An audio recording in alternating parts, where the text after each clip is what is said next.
الحمد لله نحمده ونستعينه ونستغفره ونعوذ بالله من شرور أنفسنا ومن سيئات أعمالنا من يهده الله فلا مضل له ومن يضلله فلا هادي له وأشهد أن لا إله إلا الله وحده لا شريك له وأشهد أن محمدا عبده ورسوله أما بعد அளவிலா அருளாளனும் நிகரிலா பேரன்புடையவனுமாகிய எல்லாம் வல்ல அல்லாஹுவின் திருப்பெயரால் ஆரம்பம் செய்கின்றேன். அன்பிற்குரிய தாய்மார்களே, சகோதரர்களே, இந்த நல்ல சந்தர்ப்பத்திலே எனக்கு சமரசமில்லா சத்திய கொள்கை என்ற தலைப்பு தரப்பட்டிருக்கிறது. அன்பிற்குரிய சகோதரர்களே, மறுமையில் நம்மை காப்பாற்றக்கூடியது சத்திய ஏகத்துவ கொள்கை ஒன்று மட்டும்தான். இந்த உலகத்தையே நாம் மறுமையின் வேதனைக்கு ஈடாக அல்லாஹ்விடம் கொடுப்பதற்கு முன் வந்தாலும், இந்த உலகம் அளவிற்கு தங்கத்தை நாம் அல்லாஹ்விடம் கொடுத்து நரக வேதனையிலிருந்து நம்மை காப்பாற்றுமாறு நாம் அல்லாஹ்விடம் கோரிக்கை வைத்தாலும் அது அல்லாஹ்விடம் ஏற்றுக்கொள்ளப்படாது. என்ன காரணம் என்று சொன்னால், அல்லாஹ் ரப்புல் ஆலமீன் அவனுக்கு இணை கற்பிக்கக்கூடிய பாவத்தை ஒருபோதும் மன்னிக்கவே மாட்டான். இன்னல்லாஹ லா யக்ஃபிரு ஐயுஷ்ரக பிஹி, அல்லாஹ் அவனுக்கு இணை கற்பிக்கப்படுவதை ஒருபோதும் மன்னிக்க மாட்டான். வ யக்ஃபிரு மா தூன தாலிக லிமன் யஷா, அது அல்லாத பாவங்களை தான் நாடியோருக்கு அல்லாஹ் மன்னிப்பான் என்று அல்லாஹ் ரப்புல் ஆலமீன் குறிப்பிடுகின்றான். அப்போ மறுமையில் நம்மை காப்பாற்றக்கூடியது இந்த ஏகத்துவ கொள்கை மட்டும்தான், தௌஹீத் கொள்கை மட்டும்தான். நாம் எந்த அளவிற்கு தௌஹீதை புரிந்து நாம் மரணிக்கும் பொழுது அந்த ஏகத்துவ கொள்கையிலே நாம் மரணிக்கின்றோமோ, அதைவிட ஒரு மிகப்பெரிய ஒரு பாக்கியம் எதுவும் கிடையாது. சஹீஹுல் புகாரியிலே பதிவு செய்யப்பட்டிருக்கிறது. நபிகள் நாயகம் ஸல்லல்லாஹு அலைஹி வஸல்லம் அவர்கள் கூறுகிறார்கள், மறுமை நாளில் ஒரு அடியான் கொண்டு வரப்படுவான். நரகத்திலேயே மிக குறைந்தபட்ச வேதனையை அனுபவிக்கக்கூடிய ஒரு அடியான் கொண்டு வரப்பட்டு அந்த அடியானிடம் அல்லாஹ் கேட்பான், என்னுடைய அடியானே, இந்த பூமி முழுவதற்கும் உனக்கு ஏதாவது சொந்தமாக இருந்து அதை இந்த நரக வேதனைக்கு ஈடாக கொடுத்து இந்த நரகத்திலிருந்தும் நீ வெளியேறுவதற்கு ஆசைப்படுவாய் அல்லவா? உனக்கு பூமி முழுவதும் உனக்கு சொந்தமாக இருந்தாலும் இந்த நரக வேதனைக்கு பகரமாக அதை நீ ஈடாக கொடுத்து விடுவாய் அல்லவா என்று அல்லாஹ் கேட்பான். அப்பொழுது அடியான் சொல்வான், இறைவா, நான் பூமி முழுவதையும் தந்துவிட்டு நரகத்திலிருந்து தப்பிப்பதற்கு தான் நான் நினைப்பேன் என்று அந்த அடியான் கூறுவான். அப்பொழுது அல்லாஹ் ரப்புல் ஆலமீன் சொல்வான், என்னுடைய அடியானே, நீ இந்த உலகத்தில் வாழும் பொழுது நான் உன்னிடம் பூமி நிறைய தங்கத்தை கேட்கவில்லை, நான் செல்வத்தை கேட்கவில்லை. நான் உன்னிடம் கேட்டதெல்லாம் நீ எனக்கு இணை கற்பித்து விடக்கூடாது என்பதை மட்டும்தான் நான் கேட்டேன். ஆனால் ஃபஅபைத இல்ல ஷிர்க், நீ அந்த இணை வைக்கின்ற பாவத்தை தான் செய்துவிட்டு வந்திருக்கின்றாய் என்று அல்லாஹ் ரப்புல் ஆலமீன் கூறுவான். நாம் மறுமை நாளில் ஏகத்துவ கொள்கையில், இந்த கொள்கையின் அடிப்படையில் இந்த உலகத்தில் வாழாமல் அல்லாஹ்விடம் சென்று நாம் எதை ஈடாக கொடுத்தாலும் நிரந்தரமான நரகத்திலிருந்து நம்மை நாம் ஒருபோதும் காப்பாற்றிக் கொள்ளவே முடியாது. அதே நேரத்தில் ஒருவன் இந்த தௌஹீத் கொள்கையை, சத்திய கொள்கையை சரியாக விளங்கி பின்பற்றி வாழ்ந்து மரணித்திருந்தான் என்று சொன்னால், அவன் எவ்வளவு பெரிய பாவியாக இருந்தாலும் அல்லாஹ்வுடைய கருணையினால் நிச்சயமாக அவன் சொர்க்கம் செல்ல முடியும். அல்லாஹ் ரப்புல் ஆலமீன் கூறுவதாக நபிகள் நாயகம் ஸல்லல்லாஹு அலைஹி வஸல்லம் அவர்கள் கூறுகிறார்கள், இப்னு ஆதம் லவ் அத்தைதனி பி குராபில் அர்லி ஹதாயா, மனிதனே, நீ பூமி அளவிற்கு பாவம் செய்துவிட்டு என்னிடத்தில் வருகின்றாய், வலா துஷ்ரிக் பி ஷையா சும்ம லகீதனி வலா துஷ்ரிக் பி ஷையா, நீ எனக்கு எந்த ஒன்றையும் இணை வைக்காமல் நீ பூமி நிரம்பும் அளவிற்கு பாவத்தை செய்து என்னை வந்து சந்தித்தாலும் லகீதுக பி குராபிஹா மக்ஃபிரா, நான் உனக்கு பூமி நிறைய மன்னிப்பை கொண்டு வந்து உன்னை சந்திப்பேன். அல்லாஹ் ரப்புல் ஆலமீன் நாம் ஏகத்துவ கொள்கையில் சத்திய கொள்கையில் சரியாக இருந்தோம் என்று சொன்னால் பூமி நிரம்ப நாம் பாவத்தை செய்திருந்தால் கூட, ஒரு மூமின் பாவம் செய்யக்கூடாது, அல்லாஹ்விடம் பாவ மன்னிப்பு கோர வேண்டும். ஒருவேளை ஒருவன் ஷைத்தானிய சதிவலையில் விழுந்து அவன் பூமி அளவிற்கு பாவம் செய்திருந்தால் கூட அல்லாஹ்விற்கு இணை வைக்கவில்லை என்று சொன்னால் அல்லாஹ் ரப்புல் ஆலமீன் அந்த அடியானுக்கு பூமி நிறைய மன்னிப்பை கொடுத்து அவனை அல்லாஹ் நரகத்தை விட்டும் காப்பாற்றுகிறான் என்று நபிகள் நாயகம் ஸல்லல்லாஹு அலைஹி வஸல்லம் அவர்கள் கூறுகின்றார்கள். தௌஹீதுக்கும் ஷிர்கிற்கும் மத்தியில் உள்ள வித்தியாசம் என்பது மிக தெளிவான ஒரு வித்தியாசமாகும். அதே நேரத்தில் சில நேரங்களில் சில குறிப்பிட்ட விஷயங்களில் ஏகத்துவத்தையும் இணை வைத்தலையும் நாம் மிக நுட்பமாக பிரித்து பார்க்க வேண்டிய சூழலும் ஏற்படும். இன்றைக்கு ஈசா அலைஹிஸ்ஸலாம் அவர்களை எல்லா கிறிஸ்தவ மக்களும் நேசிக்கிறார்கள். நாமும் ஈசா அலைஹிஸ்ஸலாம் அவர்களை நேசிக்கிறோம். ஆனால் இந்த இரண்டு நேசங்களில் நம்முடைய நம்பிக்கைப்படி எந்த நேசம் பயனளிக்கும்?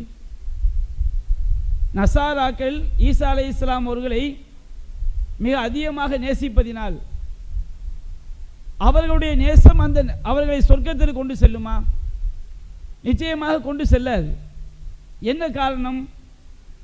ஈசா அலைஹிஸ்ஸலாம் அவர்களை நசாராக்கள் நேசிப்பது இணை வைப்பின் அடிப்படையில் அவர்கள் நேசிக்கிறார்கள்.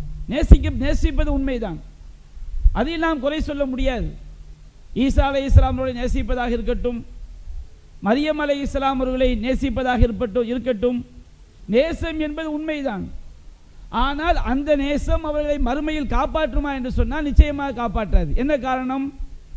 அவர்கள் ஈசா அலைஹிஸ்ஸலாம் அவர்களை அல்லாஹ்வுடைய மகன் என்று சொன்னார்கள். ஈசா அலைஹிஸ்ஸலாம் அவருடைய தாயார் அன்னை மரியம் அலைஹிஸ்ஸலாம் அவர்களை அவர்கள் கடவுளாக ஆக்கினார்கள். ஈசா நபியை கடவுளாக ஆக்கினார்கள். அல்லாஹ்வுடைய மகன் என்றும் சொன்னார்கள், இறைவன் என்றும் ஆக்கிவிட்டார்கள். அப்போ அவர் எவ்வளவுதான் ஈசா நபியை நேசித்தாலும் அந்த நேசம் இணை வைப்பின் அடிப்படையில் கட்டமைக்கப்பட்ட நேசமாக இருப்பதினால் அந்த நேசத்திற்கு அல்லாஹ்விடம் எந்த விதமான ஒரு பயனும் பிரயோஜனம் இருப்பதில்லை. அந்த நேசம் அவர்களை நிரந்தர நரகத்திலிருந்து காப்பாற்றவும் செய்யாது. அதுபோன்று தர்காவாதிகள் இருக்கிறார்கள். இவர்கள் நாங்கள் மகான்களை நேசிக்கிறோம், அவுலியாக்களை நேசிக்கிறோம் என்று சொல்கிறார்கள். இவர்கள் உண்மையிலேயே அவர்கள் மகான்களா அவுலியாக்களா என்பது ஒருபுறம் இருக்கட்டும். உண்மையிலேயே அவர்கள் அவுலியாக்களாக இருந்தால், மகான்களாக இருந்தால் நபிகள் நாயகத்தை நேசிக்கிறோம் என்று கூட சொல்கிறார்கள். மிக கடுமையாக அந்த நேசத்தை வார்த்தைகளில் வெளிப்படுத்துவார்கள். நீங்கள் சூஃபிகளை பார்க்கலாம், தரீகாவாதிகளை பார்க்கலாம், தர்காவாதிகளை பார்க்கலாம். அவர்கள் நபிகள் நாயகத்தை நேசிப்பதை அவருடைய வாய் வார்த்தைகளால் வெளிப்படுத்துவதை பார்க்கும் பொழுது, ஆகா இப்படி ஒரு நேசமா, இப்படி ஒரு பாசமா என்றெல்லாம் வியக்கக்கூடிய வகையில் அவர்கள் தங்களுடைய நேசத்தை வெளிப்படுத்துவார்கள். நாகூர் பாட்டில் கூட ஒரு வார்த்தை சொல்வாரா இல்லையா? நபிகள் நாயகத்தின் மீது எந்த அளவுக்கு அவங்க நேசம் வச்சிருக்கிறாங்களாம். புஷ்பங்களின் மகரந்தமாம் மதின புழுதியில் நான் உருள வேண்டும் பொருள வேண்டும் போல் இருக்குதே அப்படிம்பார். அந்த அளவுக்கு நபிகள் நாயகம் கால்பட்ட பூமியில் உருண்டா புண்ணியம், நாங்கள் புரண்டா புண்ணியம். அப்போ ரசூல்லா கால்பட்ட பூமியில் உருளுவதையே புண்ணியமாக நினைத்தால் இவர்கள் நபிகள் நாயகத்தை எந்த அளவுக்கு நேசிப்பார்கள் அப்படிங்கிற அளவுக்கு அவங்களுடைய வாய் வார்த்தைகள் வெளிப்படும். ஆனால் இந்த அளவிற்கு நபிகள் நாயகத்தை ஒருவன் நேசிப்பதும் ஒருவன் நல்லடியார்களை நேசிப்பதும் அவர்களுக்கு பயன் தருமா என்று சொன்னால் நிச்சயமாக அந்த நேசம் பயன் தராது. எந்த நேசமாக இருந்தாலும் அது மார்க்க வரம்பிற்கு உட்பட்ட நேசமாக இருக்க வேண்டும். நபிகள் நாயகத்தை நேசிக்கிறோம் என்ற பெயரில் அல்லாஹ்விடம் செய்ய வேண்டிய துவாக்களை மௌலித் என்ற பெயரிலே நபிகள் நாயகத்திடம் செய்கிறார்கள், நபிகள் நாயகத்தை வணங்குகிறார்கள். அல்லாஹ்விடம் வைக்க வேண்டிய பாவ மன்னிப்பு கோரிக்கையை நபிகள் நாயகத்திடம் பாவ மன்னிப்பு கோரிக்கையை வைக்கிறார்கள். அந்த கஃபாருல் ஹதாயா, நபிகள் நாயகமே நீங்கள் தான் எங்கள் பாவங்களை மன்னிக்கக்கூடிய என்கிறார்கள். ஓ முக்கீதல் அசலாத், எங்களுடைய சிறுபாவங்களை எல்லாம் நீக்கக்கூடியவர்கள் நீங்கள் தான். கஃபிரு அன்னி துனூபி, மௌலிதை ஓதக்கூடிய ஒவ்வொருவரும் நபிகள் நாயகத்தை பார்த்து படிக்கிறார்கள், நீங்கள் தான் எங்களுடைய பாவங்களை எல்லாம் அழிக்கக்கூடியவர்கள் என்று வீட்டிலே அமர்ந்து கொண்டு, சபையிலே அமர்ந்து கொண்டு நபிகள் நாயகத்தை அல்லாஹ்வை போன்று அழைத்து பிரார்த்தனை செய்கிறார்கள். ஓ முஸ்தஜீபு தாவாத், நபிகள் நாயகம் ஸல்லல்லாஹு அலைஹி வஸல்லம் அவர்கள் பிரார்த்தனைகளுக்கெல்லாம் பதிலளிக்கக்கூடியவர் என்று சொல்லி அல்லாஹ் மட்டும்தான் பிரார்த்தனைக்கு பதிலளிப்பவன் என்ற தௌஹீதை உடைத்து அல்லாஹ்விற்கு நிகராக நபிகள் நாயகத்தை ஆக்குகிறார்கள். அஸ்ஸலாமு அலைக்க யா முபரி சகாமி, நோய் நீக்கக்கூடிய நபியே உங்கள் மீது சாந்தி உண்டாகட்டும் என்று சொல்லி நோய் நீக்கக்கூடிய அதிகாரத்தை அல்லாஹ்விற்கு இருப்பதை போன்று அல்லாஹ் ரப்புல் ஆலமீன் எப்படி எவ்வித தொடர்பும் இல்லாமல் நாம் பிரார்த்தனை செய்தால் நம்முடைய நோயை நீக்குவானோ, அதுபோன்று நாம் மௌலிது ஓதினால் நபிகள் நாயகம் நோயை நீக்குவார்கள் என்று சொல்லி மௌலிது சபைகளில் உட்கார்ந்து அழைக்கிறார்கள். இப்படி ஏராளமான இணை வைப்பு வரிகள் நபிகள் நாயகம் ஸல்லல்லாஹு அலைஹி வஸல்லம் அவர்கள் மறைவான ஞானம் அவர்களுக்கு இருக்கிறது என்று சொல்வார்கள். அல்லாஹ் ரப்புல் ஆலமீன் தன்னுடைய ஆற்றலை நபிகள் நாயகத்திற்கு கொடுத்து விட்டான் என்பார்கள்.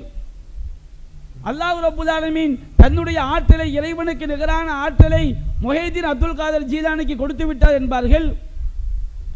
இப்படியெல்லாம் அல்லாஹ்வுக்கு நிகராக இறைவனுடைய படைப்புகளை கொண்டு வந்து படைத்தவனுக்கு நிகராக சிருஷ்டிகளை படைத்தவனுக்கு நிகராக ஆக்கி நாங்கள் அந்த இறை தூதரை நேசிக்கிறோம், நல்லடியார்களை நேசிக்கிறோம் என்று சொல்வதினால் அந்த நேசம் அவர்களை சொர்க்கத்திற்கு கொண்டு செல்லுமா, நரகத்திற்கு கொண்டு செல்லுமா? நிச்சயமாக அந்த நேசம் அவர்களை நிரந்தரமான நரகத்திற்கு தான் கொண்டு செல்லும். என்ன காரணம்? அது ஈமானிய அடிப்படையில் உள்ள நேசம் அல்ல. அது குர்ஆன் ஏகத்துவத்தின் அடிப்படையில் உள்ள நேசம் அல்ல. ஏகத்துவத்தின் அடிப்படையில் உள்ள நேசமாக இருக்கும் என்று சொன்னால் நபிகள் நாயகம் ஸல்லல்லாஹு அலைஹி வஸல்லம் அவர்களை அல்லாஹ்விற்கு நிகராக ஆக்கிவிட மாட்டார்கள். நபிகள் நாயகம் சொன்னார்கள், லா துத்ரூனி கமா அத்ரத்தி நசாரா இப்னு மரியம், கிறிஸ்தவர்கள் மரியம் அலைஹிஸ்ஸலாம் அவருடைய மகனார் ஈசா அலைஹிஸ்ஸலாம் அவர்களை வரம்பு மீறி புகழ்ந்ததை போன்று, இறைவனாகவும் இறைவனுக்கு நிகராகவும் ஆக்கியதை போன்று என்னை நீங்கள் வரம்பு மீறி புகழாதீர்கள்.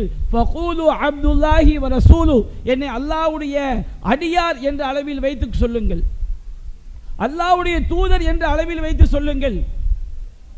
அப்படி என்றால் யாரெல்லாம் நபிகள் நாயகத்தை நேசிக்கிறோம் என்ற பெயரில் அவர்களை அல்லாஹ்வுக்கு இணையாக ஆக்கிவிட்டார்களோ, நல்லடியார்களை நேசிக்கிறோம் என்ற பெயரில் அந்த நல்லடியார்களை அல்லாஹ்வுக்கு இணையாக ஆக்கிவிட்டார்களோ, இவர்களுடைய நேசம் ஒருபோதும் மறுமையில் அவர்களை காப்பாற்றாது. மாறாக அது அவர்களை இணை வைப்பு என்ற பாவத்திலே தள்ளி நிரந்தர நரகத்தில் உள்ளாக்கிவிடும். அதுபோன்றுதான் இன்றைக்கு நாங்கள் சஹாபாக்களை நேசிக்கிறோம் என்ற பெயரிலே சஹாபாக்களை எப்படி நேசிக்க வேண்டுமோ, நபி தோழர்களை எப்படி நேசிக்க வேண்டுமோ அந்த வரம்பை தாண்டி அல்லாஹ்வுடைய அதிகாரத்தை, அல்லாஹ்வுடைய தூதரின் இடத்தை நபி தோழர்களுக்கு வழங்கி நபி தோழர்களை பின்பற்ற வேண்டும் என்ற ஒரு தவறான இணை வைப்பு கலாச்சாரத்தை மக்களுக்கு மத்தியிலே திணிக்கக்கூடிய ஒரு காரியத்தையும் நாம் பார்க்கிறோம். அன்பிற்குரிய தாய்மார்களே, சகோதரர்களே, தௌஹீத் என்றால் என்ன? தௌஹீதில் இணை வைப்பு எப்படி கலக்கும்? அந்த தௌஹீதில் நாம் சமரசம் செய்து விட்டோம் என்று சொன்னால் நிச்சயமாக நாம் செல்லக்கூடிய நிரந்தர நரகமாகிவிடும். நபிகள் நாயகத்தை நேசிக்க வேண்டும். நபிகள் நாயகத்தை நேசிப்பதை போன்று வேறு யாரையும் நேசிக்க கூடாது. ஆனால் அதனுடைய எல்லை என்ன? அல்லாஹ்வுக்கு நிகராக ஆக்கிவிடலாமா? நபி தோழர்களை நேசிக்க வேண்டும். அதனுடைய எல்லை என்ன? அவர்களுக்கு அல்லாஹ்வுடைய தௌதி, அல்லாஹ்வுடைய இடத்தை, நபிகள் நாயகத்துடைய தௌதியை நாம் வழங்கிவிடலாமா? அப்படி வழங்குவதற்கு பெயர்தான் நேசம் என்று சொன்னால் நிச்சயமாக அந்த நேசம் நம்மை குஃப்ரில் கொண்டு போய் தள்ளிவிடும்.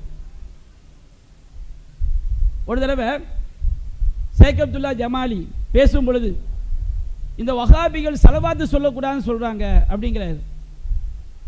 என்னடா இது, நாம சலவாத்து நாம தொழும் போது அத்தகையாத சலவாத்து ஓதுகிறோம், வெள்ளிக்கிழமை நபிகள் நாயகத்தின் மீது சலவாத்து சொல்லுகிறோம், நாம தனியாக இருக்கும்போது நபிகள் நாயகத்தின் மீது ஒரு சலவாத்து சொன்னால் அல்லாஹ் நமக்கு 10 அருள் புரிகிறான், நபிகள் நாயகம் சொல்லித்தான் சலவாத்து இருக்குது, நாம எங்கடா சலவாத்து சொல்லக்கூடாதுன்னு சொன்னோம்னு சொன்னா அவங்க எதை சலவாத்து ஆக்குறாங்க, மௌலிதை சலவாத்து என்று ஆக்குகிறார்கள்.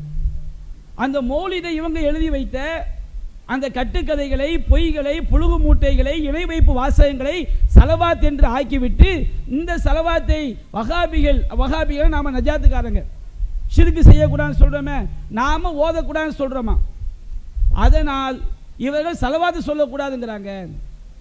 இந்த மாதிரி சில முட்டாள்தனமான வாதங்கள். இவர்கள் நபி தோழர்களை திட்டுகிறார்கள், நபி தோழர்கள் மீது அவதூறு பரப்புகிறார்கள் என்று ஒரு வாதம் வைக்கப்படுகிறது. நபி தோழர்களை பற்றி குர்ஆனும் சுன்னாவும் என்ன சொல்கிறதோ அதில் ஒரு இம்மி அளவு கூட கூட்டாமலும் குறைக்காமலும் நாம் நம்பிக்கை கொள்ள வேண்டும், அவர்களை மதிக்க வேண்டும். அல்லாஹ்வும் அல்லாஹ்வுடைய தூதரும் நபி தோழர்களை யாரையெல்லாம் சொர்க்கவாசி என்று சொன்னார்களோ அவர்களை நாம் சொர்க்கவாசி என்று சொல்ல வேண்டும். அல்லாஹ்வும் அல்லாஹ்வுடைய தூதரும் நபி தோழர்களை எந்த அளவுக்கு நேசிக்க வேண்டும் என்று சொன்னார்களோ அவர்களை நாம் நேசிக்க வேண்டும். குர்ஆனில் அவர்களை பற்றி சொல்லப்பட்டிருக்கிறது, நபி மொழிகளில் நபி தோழர்களை பற்றி சொல்லப்பட்டிருக்கிறது. அதே நேரத்தில் அவர்களை நாம் அல்லாஹ்வுடைய இடத்திற்கு கொண்டு வந்து விடக்கூடாது.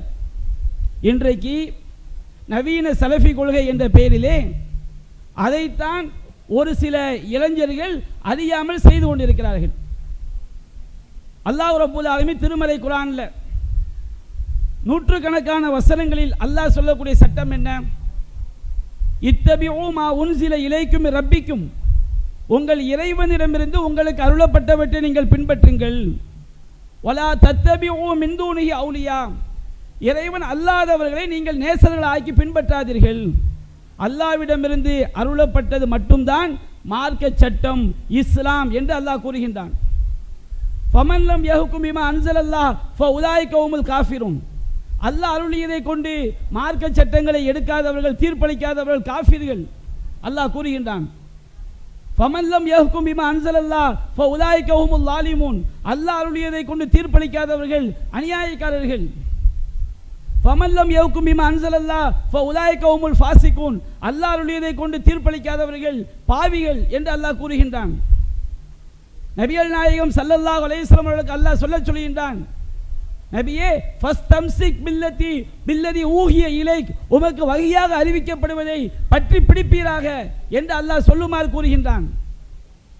நபிகள் நாயகம் ஸல்லல்லாஹு அலைஹி வஸல்லம் அவர்கள் இந்த மார்க்க விஷயத்திலே ஒருபோதும் சுய விருப்பப்படி பேச மாட்டார்கள். அல்லாஹ் கூறுகிறான், வமா யன்திகு அனில் ஹவா இன் ஹுவ இல்லா வஹ்யுன் யூஹா, நபிகள் நாயகம் ஸல்லல்லாஹு அலைஹி வஸல்லம் அவர்கள் தன்னுடைய சுய விருப்பப்படி பேச மாட்டார்கள். அவர்கள் பேசக்கூடிய அனைத்துமே அல்லாஹ்விடமிருந்து அறிவிக்கப்படக்கூடிய இறை செய்தி. நபிகள் நாயகம் ஸல்லல்லாஹு அலைஹி வஸல்லம் காலத்தில் எல்லா சஹாபாக்களும் எல்லா சஹாபி பெண்களும் தௌஹீத் என்று சொன்னால், மார்க்கம் என்று சொன்னால் அல்லாஹ்விடமிருந்து அருளப்பட்ட இறை செய்தி மட்டும்தான் மார்க்கம் என்பதை, அந்த தௌஹீது கொள்கையை மிக சரியாக மிக நுணுக்கமாக அவர்கள் விளங்கி வைத்திருந்தார்கள். சஹீஹுல் புகாரியிலே பதிவு செய்யப்பட்டிருக்குது, ஒரு நாள் பெண்கள் எல்லாம் நபிகள் நாயகத்தை சந்திக்க வருகிறார்கள். சஹாபி பெண்கள் ஒரு கூட்டமாக வருகிறார்கள். கூட்டமாக வந்து நபிகள் நாயகத்திடம் ஒரு கோரிக்கை வைக்கிறார்கள். அல்லாஹ்வின் தூதரே, தஹபர் ரிஜாலு பி ஹதீசிக், பெரும்பாலும் ஆண்கள் தான் உங்களுடைய பயான்களை, உங்களுடைய பேச்சுக்களை அதிகமாக கேட்கிறார்கள்.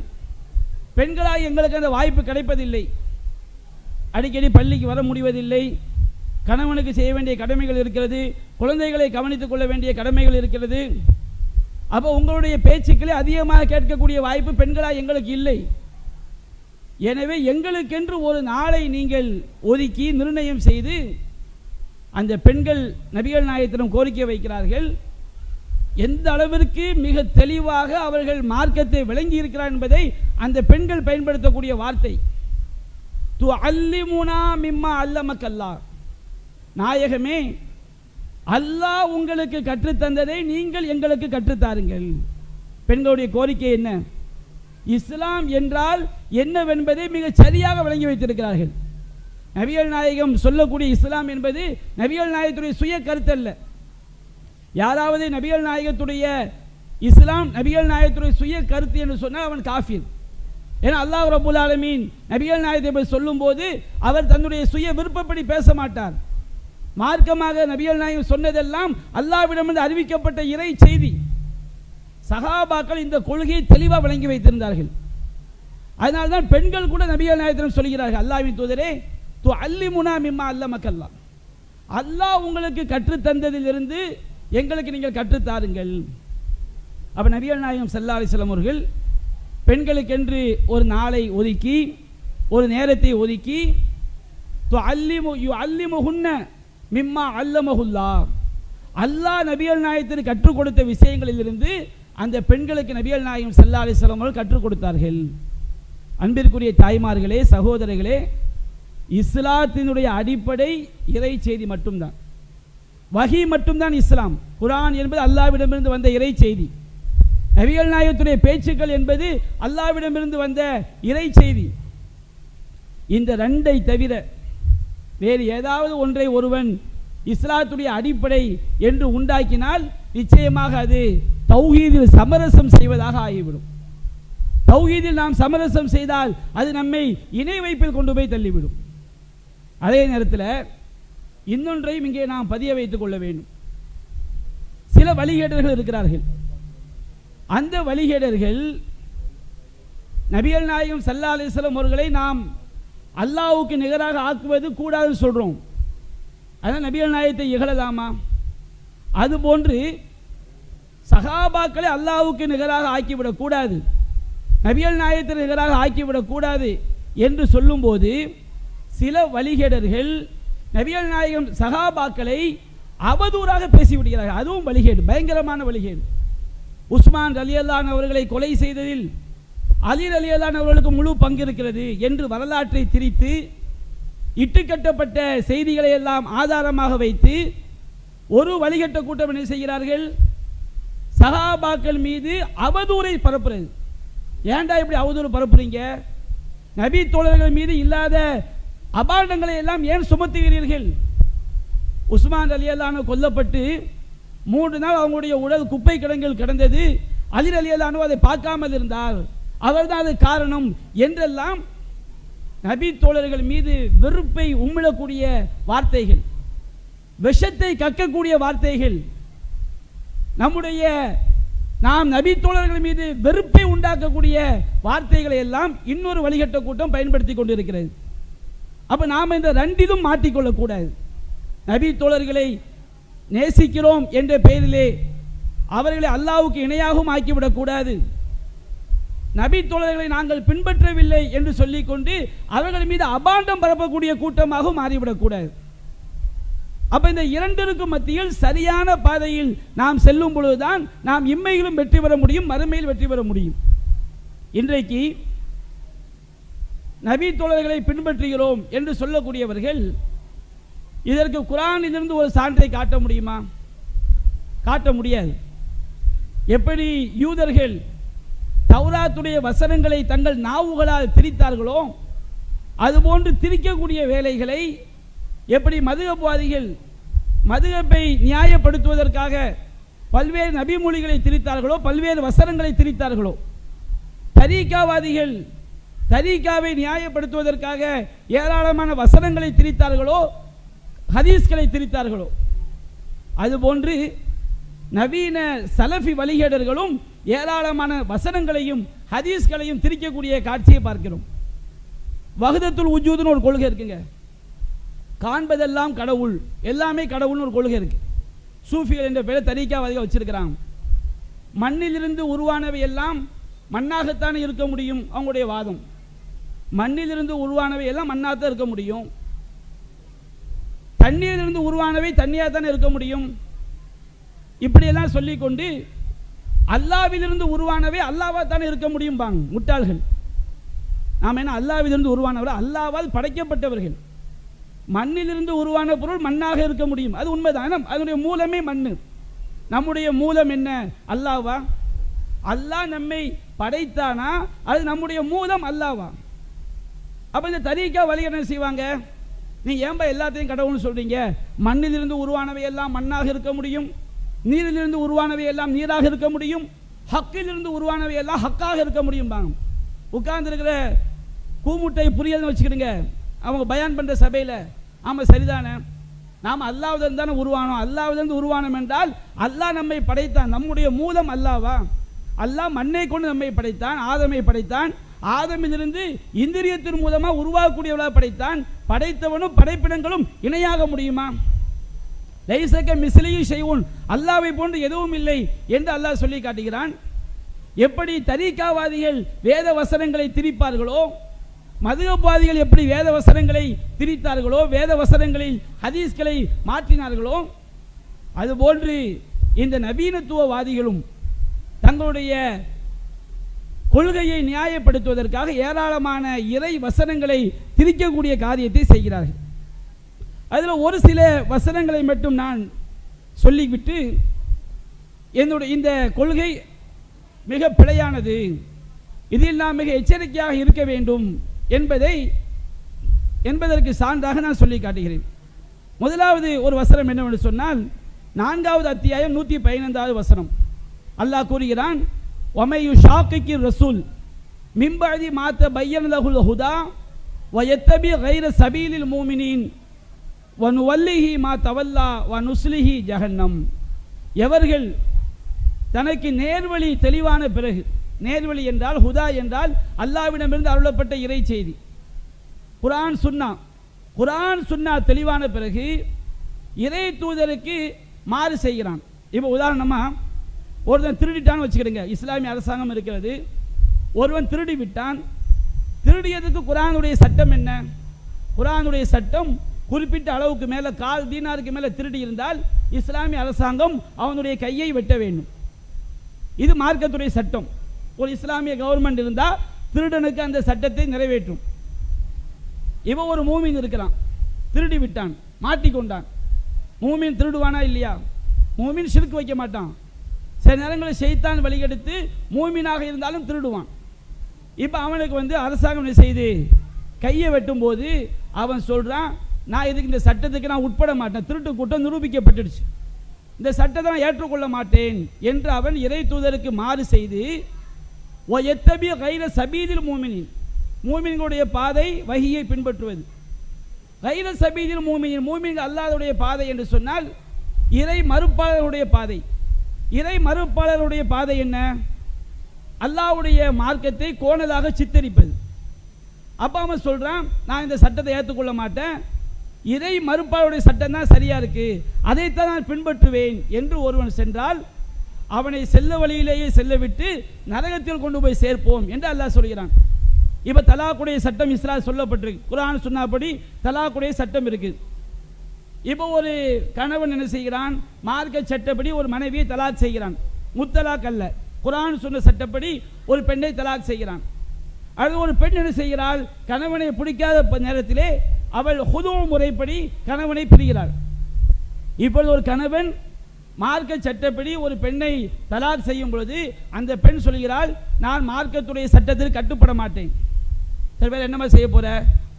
நான் எனக்கு அந்த கோர்ட்டு சட்டம் தான் எனக்கு சரியா இருக்குது என்று அல்லாஹ்வுடைய தூதருக்கு மாறு செய்து மூமின்களுடைய பாதை அல்லாத வேறு வழியை பின்பற்றினால் நுவல்லிஹி மா தவல்லா வனுஸ்லிஹி ஜஹன்னம், அந்த வழியிலேயே செல்ல விட்டு அவரை நரகத்தில் கொண்டு போய் சேர்ப்போம் என்று அல்லாஹ் இத்தகைய மக்களை பற்றி அல்லாஹ் குறிப்பிடுகிறான்.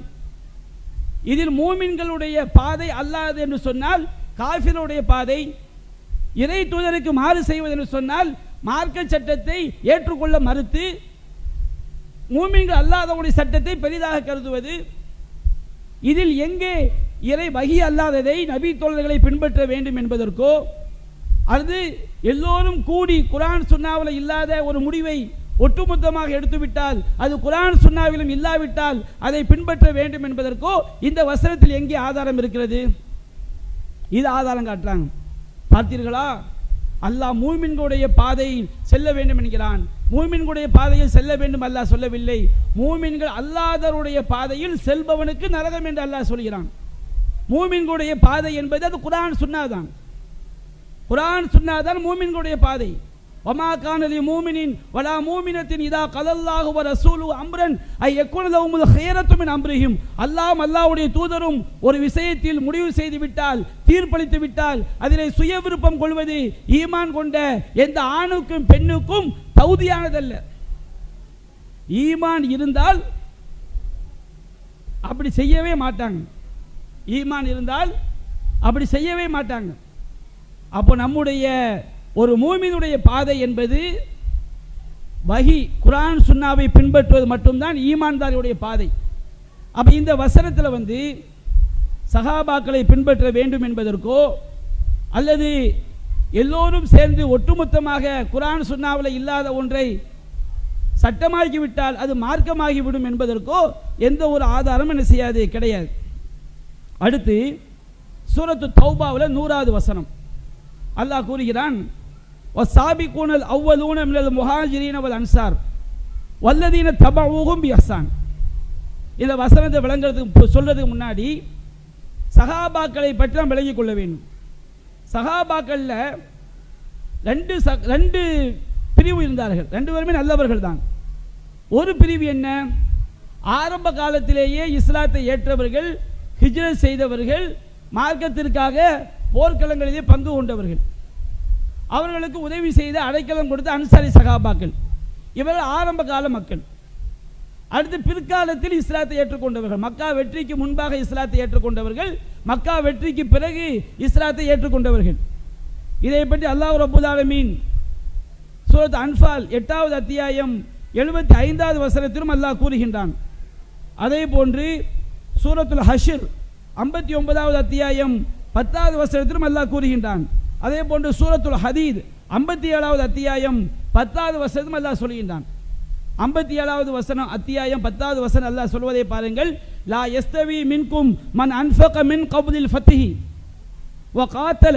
உங்களில் மக்கா வெற்றிக்கு முன்பாக எவர்கள் இந்த மார்க்கத்திற்காக செலவு செய்தார்களோ, வ காத்தல யுத்தம் செய்தார்களோ, அவர்களும் உலாயிக அலமு தரஜத மினல்லதீன அன்ஃபகு மின் பஅது வ காத்தலு. மக்கா வெற்றிக்கு பிறகு இந்த மார்க்கத்திற்கு செலவு செய்தவர்களை விட, யுத்தம் செய்தவர்களை விட, மக்கா வெற்றிக்கு முன்பாக இந்த மார்க்கத்திற்காக செலவு செய்தவர்கள், யுத்தம் செய்தவர்கள் தான் அந்தஸ்திலே உயர்ந்தவர்கள் என்று அல்லாஹ் ரப்பல் ஆலமீன் கூறுகின்றார். குல்லன் வஅதல்லாஹுல் ஹுஸ்னா. இந்த இரண்டு பிரிவு சஹாபாக்களுக்கும் அல்லாஹ் நல்லதை வாக்களிக்கின்றான். வல்லாஹு பிமா தஅமலூன ஹபீரா. அல்லாஹ் நீங்கள் செய்பவற்றை எல்லாம் நன்கறிந்தவனாக இருக்கிறான். அப்ப சஹாபாக்கள் மக்கா வெற்றிக்கு முன்பு இந்த மார்க்கத்திற்காக செலவு செய்தவர்கள், யுத்தம் செய்தவர்கள். மக்கா வெற்றிக்கு பிறகு இஸ்லாத்தை ஏற்றி இந்த மார்க்கத்திற்காக செலவு செய்தவர்கள், யுத்தம் செய்தவர்கள் என்று இரண்டாக சஹாபாக்களை அல்லாஹ் பிரிக்கிறான். இருவருமே நல்ல மக்கள் தான். ஆனால் ஆரம்பகால சஹாபாக்கள் அந்தஸ்திலே உயர்ந்தவர்கள். இவர்களை பற்றித்தான் அல்லாஹ் ரப்பல் ஆலமீன் 9வது அத்தியாயம் 100வது வசனத்தை அல்லாஹ் கூறுகின்றான். வஸாபிகூனல் அவ்வலூன மினல் முஹாஜிரீன வல் அன்சார். அன்சாரிகளிலும் முஹாஜிர்களிலும் முந்தி சென்ற முதலாம் அவர்கள். வல்லதீன தபஊஹும் பிஇஹ்சான். நன்மையான காரியங்கள். நன்மையான காரியம் என்று சொன்னால் மற்ற வசனங்கள் தெளிவுபடுத்துகிறது. இஸ்லாத்தை ஏற்பது, ஹிஜ்ரத் செய்வது, யுத்தம் செய்வது, செலவு செய்வது, இது போன்ற நன்மையான காரியங்களில் அவர்களுக்கு பின் வந்தவர்கள், ஆரம்பகால சஹாபாக்களுக்கு பின் வந்தவர்கள். இந்த இரண்டு சாராரையும் ரலியல்லாஹு அன்ஹும் அல்லாஹ் அவர்களை பொருந்திக் கொண்டான். வரலு அன்ஹு அவர்களும் அல்லாஹ்வை பொருந்திக் கொண்டார்கள். வ அத்தலஹும் ஜன்னாத்தின் தஜ்ரி தஹ்தல் அன்ஹார் அவர்களுக்கு கீழே ஆறுகள் ஓடக்கூடிய சொர்க்க சோலைகளை அல்லாஹ் தயார் செய்து வைத்திருக்கின்றான். ஹாலிதீன ஃபீஹா அபதா அதில் அவர்கள் என்றென்றும் நிலையாக இருப்பார்கள். தாலிகல் ஃபௌசுல் அவீம் இதுதான் மகத்தான வெற்றி என்று அல்லாஹ் கூறுகிறான். ஆரம்பகால சஹாபாக்களுக்கும் அவர்களுக்கு அடுத்து வந்த பிற்கால சஹாபாக்களுக்கும் அல்லாஹ் அவருடைய இஹ்லாஸின் காரணமாக, ஈமானின் காரணமாக அல்லாஹ் சொர்க்கம் என்பதை வாக்களிக்கின்றான்.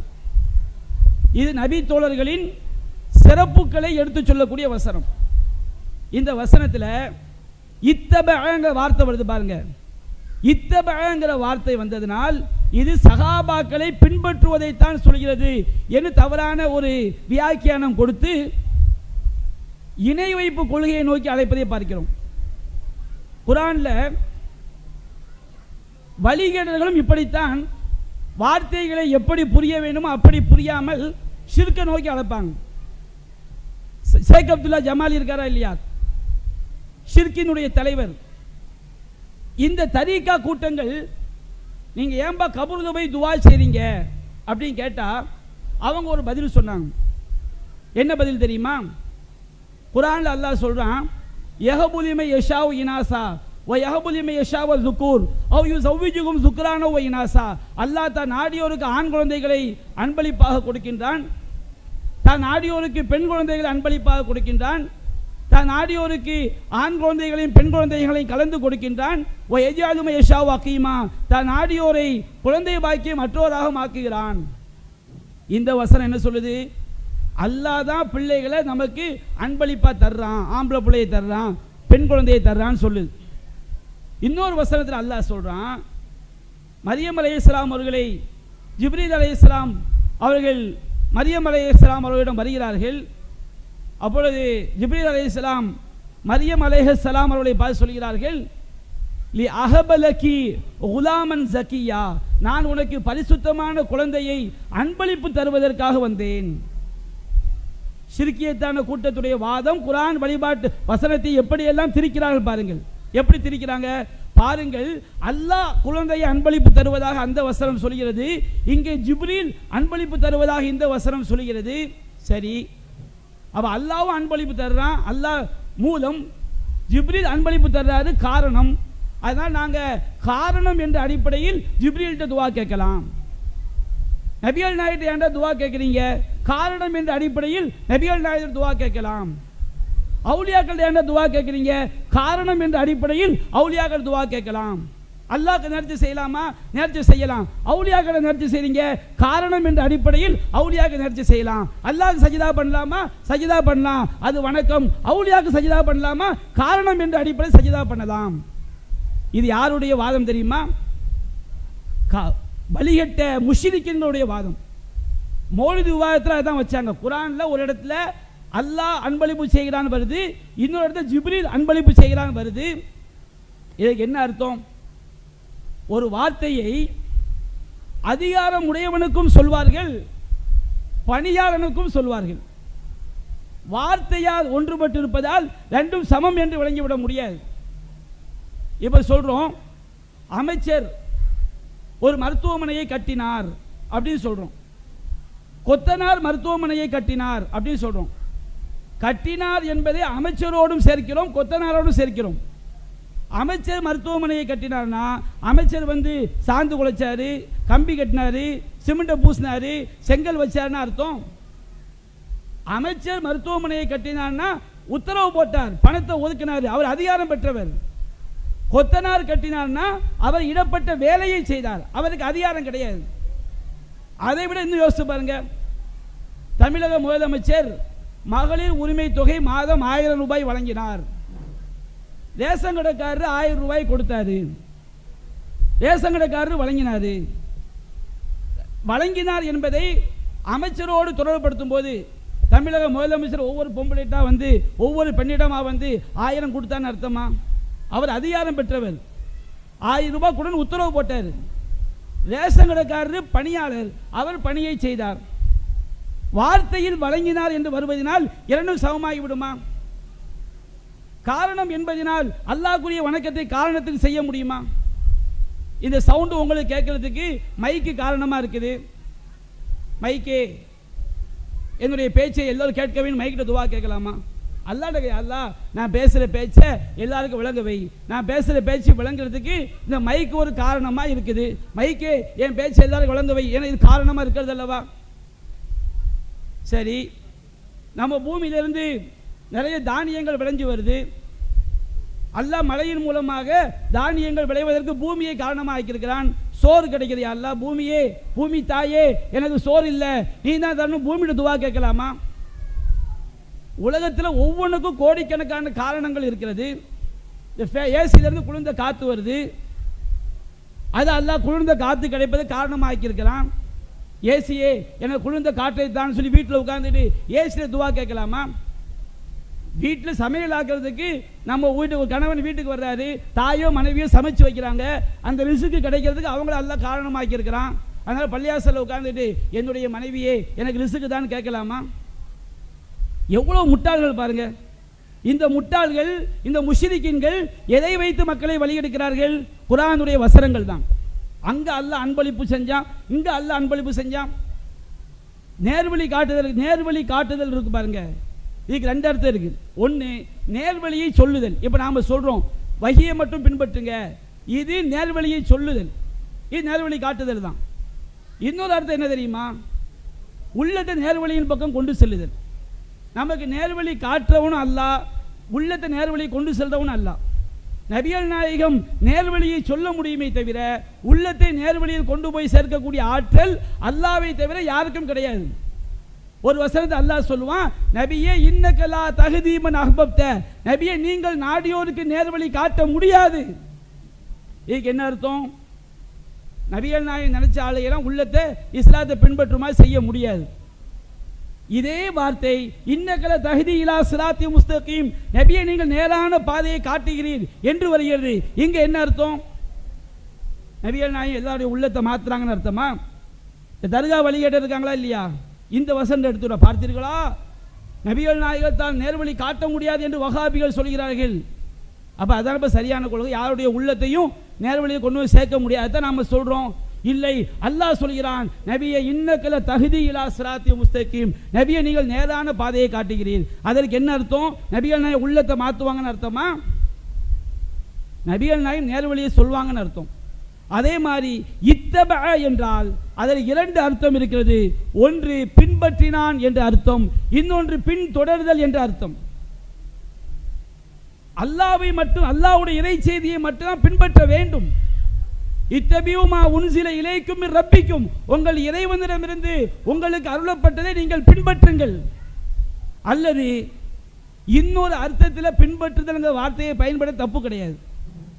நான் உங்களுக்கு அல்லாஹ்வுடைய மார்க்கத்தை சொல்கிறேன், என்னுடைய வார்த்தை சத்தியமாக இருப்பதினால் நீங்கள் அதை பின்பற்றுகிறீர்கள். நான் சொன்னதற்காக அல்ல, அல்லாஹ்வுடைய மார்க்கத்தை சொன்னதற்காக, குர்ஆன் வசனம் ஹதீஸ் ஆதாரம் அடிப்படையில் சொன்னதற்காக நீங்கள் அதை பின்பற்றுதல் என்று சொன்னால் அது பிழை அல்ல. ஆனால் இதே அர்த்தத்தில் அல்லாஹ்விடமிருந்து அருளப்பட்ட இறை செய்தி எப்படி பின்பற்ற வேண்டுமோ அதே அர்த்தத்தில் இந்த வசனம் சஹாபாக்களை பின்பற்ற சொல்கிறது என்று ஒரு சாரார் விளக்கம் கொடுக்கிறார்கள்.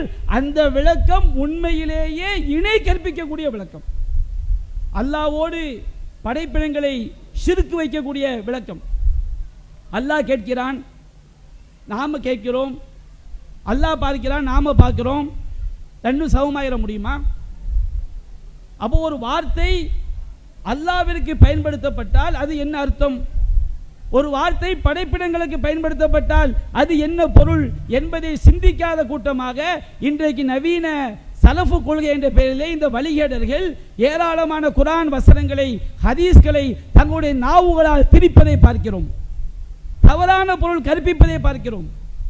நபிகள் நாயகம் ஸல்லல்லாஹு அலைஹி சொன்னார்கள், மன் இத்தபஅ ஜனாஸத முஸ்லிமீன், யார் ஒரு முஸ்லிமுடைய ஜனாசாவை இத்திபா செய்கிறான். இதே வார்த்தை தான். ஜனாசாவை இத்திபா பண்ண என்ன? ஜனாசாவுக்கு பின்னாடி போறது. ஜனாசாவை பின்பற்றுதல் என்றால் என்ன? ஜனாசாவுக்கு பின்னாடி போறது. குர்ஆன் அல்லாஹ் பின் தொடர்தல், பின்னாடி வருதல் என்ற அர்த்தத்தில் பல இடங்களில் இத்தபா என்ற வார்த்தையை அல்லாஹ் பயன்படுத்துகிறான். அல்லதீன ஆமனு, எவர்கள் நம்பிக்கை கொண்டு, வத்தபஅத்துஹும் துர்ரியத்துஹும் பிஈமானின், அவருடைய சந்ததிகளும் இறை நம்பிக்கையில் அவர்களை பின்தொடர்ந்தால், பின்பற்றினால் என்று சொன்னால் கூட பின்னால் அவங்களை பின்னாடி அதே கொள்கையை அவர்கள் பின்பற்றினால். அப்ப இத்தபஅங்கிற வார்த்தை பின்தொடர்தல், அதே வழியில் செல்தல் என்ற அர்த்தத்தில் குர்ஆனிலும் வந்திருக்கிறது, ஹதீஸிலும் வந்திருக்கிறது. ஒருவனுடைய ஒரு கருத்தை மார்க்கமாக பின்பற்றுவது என்று சொன்னால் அது அல்லாஹ்வுடைய கருத்து மட்டும்தான். அப்ப இந்த இடத்துல அல்லாஹ் சொல்வது, ஆரம்பகால சகாபாக்கள், அவர்களை தொடர்ந்து வந்த பிற்கால சகாபாக்கள் நன்மையான விஷயங்களில் 2 சகாபாக்களையும் அல்லாஹ் பொருந்திக் கொண்டான். இந்த வசனத்தை நாவுகளால் திரித்து இத்தப என்ற என்ன தெரியுமா, அல்லாஹ் பின்பற்ற சொல்லிவிட்டான். அப்படி என்றால் இந்த வசனம் நபிகள் நாயகத்திற்கு தான் இறங்கியது. நபிகள் நாயகம் யாரை பின்பற்றினார்கள்? சஹாபாக்களை இன்னொரு சஹாபியை பின்பற்றவில்லையே. இப்படி நூற்றுக்கணக்கான ஏராளமான வசனங்களுக்கு தவறான பொருள் கொடுத்து திரிக்கக்கூடிய வேலையை இந்த வழிகட்ட கூட்டத்தினர் செய்து கொண்டிருக்கிறார்கள். அதில் நாம் கவனமாக இருக்க வேண்டும். நான் ஒரு சில விஷயங்களுக்கு தான் உங்களிடம் விளக்கம் சொல்லி இருக்கின்றேன். எனவே அன்பிற்குரிய சகோதரர்களே, இவங்க ஒரு வாதம் வைப்பாங்க, அதை மட்டும் சொல்லி நான் முடித்துக் கொள்கிறேன். என்ன வாதம் வைப்பாங்க? தௌஹீத் ஜமாத்தை நாங்கள் ஏற்றுக்கொள்வதை விட சஹாபாக்கள் சிறந்தவர்கள் அப்படிம்பாங்க. இது தப்பான வாதம். தௌஹீத் ஜமாத் சொல்வதை ஏற்க வேண்டும் நாம் சொல்லவே இல்லை. நாம் என்ன சொல்கிறோம்? நாம் மார்க்க சட்டமாக எதை சொன்னாலும் குர்ஆனை அடிப்படை வைத்து ஹதீஸை அடிப்படையாக வைத்து பேசுங்கள். ஒரு நபி தோழருடைய கருத்தை சொல்றீங்களா, அந்த நபி தோழருடைய கருத்து இந்த வசனம் அடிப்படையில் சரி, இந்த ஹதீஸ் அடிப்படையில் சரி, அதனால் சொல்கிறேன் என்று சொல்லுங்கள். ஒரு இமாமுடைய கருத்தை சொல்றீங்களா, இந்த வசனம் அடிப்படையில் இந்த ஹதீஸ் அடிப்படையில் இந்த இமாம் சொல்லி இருக்கிறார், அதனால் சரி என்று சொல்லுங்கள். குர்ஆன் ஆயத்துக்கும் மாற்றமாக இருக்கும், ஹதீஸுக்கும் மாற்றமாக இருக்கும். அதனால நபி தோழர் சொல்லிவிட்டால் அதுதான் சரி என்றால் அது வழிகேடு. அது நாம் அல்லாஹ்வுடைய இடத்தை கொடுப்பது. உதாரணத்துக்கு நான் சொல்றேன் பாருங்க. வ மின் ஷர்ரி நஃபாதாத்தி ஃபில் உக்த், முடிச்சுகளில் ஊதக்கூடிய பெண்களின் தீங்கை விட்டும் முடிச்சுகளில் ஊதக்கூடிய பெண்கள் மொழிபெயர்ப்பாங்க, முடிச்சுகளில் ஊதக்கூடியவற்றின் தீங்கை விட்டும் பாதுகாப்பு தேடுகிறேன். இந்த வசனம் நம்ம ஹதீஸை தேடி பார்க்குறோம். நபிகள் நாயகம் ஹதீஸும் விளக்கம் கிடைக்குது. நாம் தூங்கும்போது ஷைத்தான் 3 முடிச்சு போடுறான். அலைக்க லைலும் தவில், தூங்குங்கிறான். நாம் முழித்து விட்டால் ஒரு முடிச்சு அவிழ்ந்து விடுகிறது. ஒது செய்து விட்டால் 2வது முடிச்சு அவிழ்ந்து விடுகிறது. தொழுது விட்டால் 3வது முடிச்சு அவிழ்ந்து விடுகிறது. இந்த வசனத்திற்கு இந்த ஹதீஸ் விளக்கம் நாம் சொல்கிறோம். இவங்க என்ன செய்வாங்க? இல்லை இல்லை, இது சூனிய காரிகளை குறிக்கிறது. அப்படியா? எங்க ஹதீஸில் எங்கே இருக்கு? ஹதீஸில் இல்லை.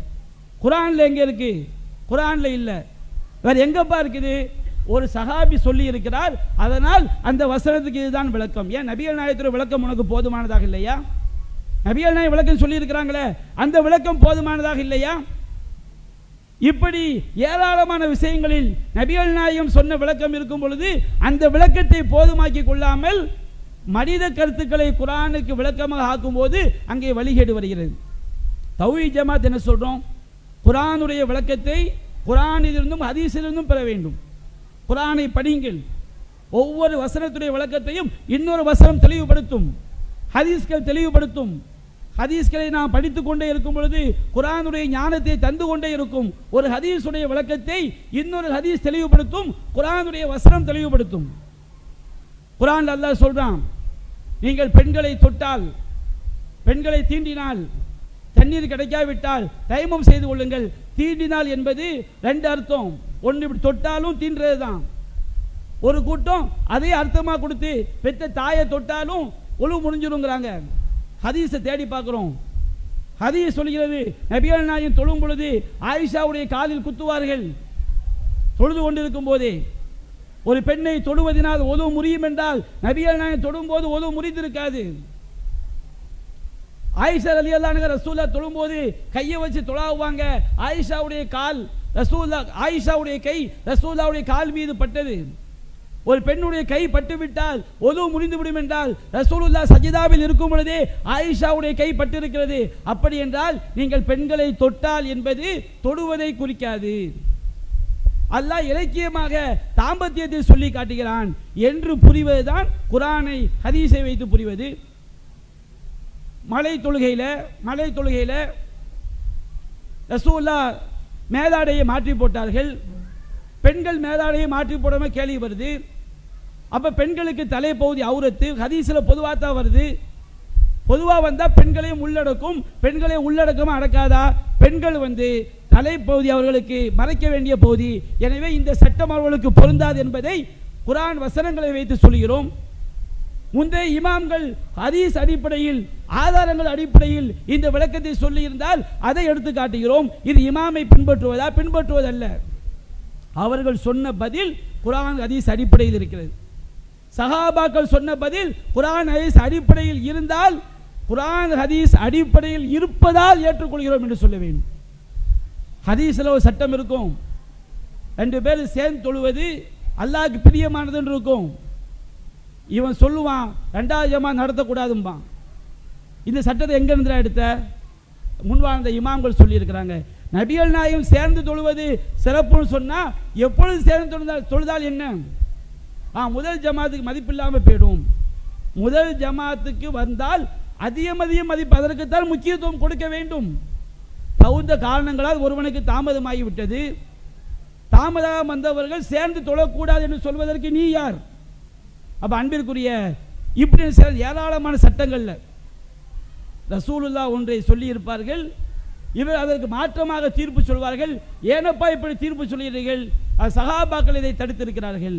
அப்படி என்றால் சுன்னாவிலிருந்து உள்ள புரிதல் என்னவாயிற்று? குர்ஆன் சொல்லக்கூடிய கருத்து என்னவாயிற்று? இந்த வழிகேட்டில் ஒரு போய் விழுந்துட்டான்னு வச்சுக்கிடுங்க, கண்டிப்பாக எழுதி வைத்துக் கொள்ளுங்கள், அல்லாஹ் காப்பாற்ற வேண்டும். வஹியை தவிர, குர்ஆன் சுன்னாவை தவிர மனித கருத்துக்கள் மார்க்கம் என்ற கருத்து ஒருவன் விழுந்து விட்டால் அவன் அடுத்தடுத்த ஸ்டெப்புக்கு இறங்குறது ரொம்ப காலமாக அது இணை வைப்பு வரை கொண்டு போய் தள்ளிவிடும். அல்லாஹ் காப்பாற்ற வேண்டும். எனவே வஹி மட்டும்தான் மார்க்கம், குர்ஆன் சுன்னா மட்டும்தான் மார்க்கம். நாம் எல்லாரும் குர்ஆன் சுன்னாவை நேரடியாக பறித்து புரிந்து கொள்ள முடியாது, ஆனால் எல்லோரும் குர்ஆன் சுன்னாவை பின்பற்ற முடியும். அதை படித்த மக்களிடம் குர்ஆன் சுன்னா மட்டும் மார்க்கம் என்ற அறிந்த மக்களிடம் குர்ஆன் சுன்னா அடிப்படையில் நாம் பதில்களை பெறும் பொழுது நாம் எங்குனாலும் இருந்து கொள்ளலாம். நீங்கள் எந்த கருத்தை சொன்னாலும் குர்ஆன் சுன்னா அடிப்படையில் இருக்கிறதா என்று பாருங்கள். தௌஹீத் ஜமாத்தில் இருந்து கொண்டு தான் செய்ய வேண்டும் என்று அல்ல. எந்த ஜமாத்தினாலும் ஒருத்தர் இருக்கலாம், அது சரியாக வழிகாட்டினா நாளைக்கு அல்லாஹ்ட்ட அவன் தப்பிக்கலாம், தப்பாக வழிகாட்டினா அவன் நரகத்துக்கு போக போகிறான். யாருடைய உள்ளத்துக்கு நாம் கேரண்டி கொடுக்க முடியாது. ஆனால் யாராக இருந்தாலும் எந்த கருத்தை சொன்னாலும் குர்ஆன் வசனப்படி இந்த கருத்து சரி, ஹதீஸ் படி இந்த கருத்து சரி, இந்த சஹாபி சொன்னது இந்த வசனத்தின் அடிப்படையில், இந்த ஹதீஸின் அடிப்படையில் சரியானது, இந்த இமாம் சொன்னது இந்த வசனத்தின் அடிப்படையில், இந்த ஹதீஸின் அடிப்படையில் சரியானது என்ற வஹியை பின்பற்றக்கூடிய கொள்கைக்கு வந்துவிட்டால் அது நாம் தவறாக முடிவெடுத்தால் கூட, குர்ஆன் வசனம் தப்பாக விளங்கி நாம் முடிவெடுத்தால் கூட நம்முடைய இஹ்லாஸ் நம்மை சொர்க்கத்தில் கொண்டு போய் சேர்த்துவிடும்.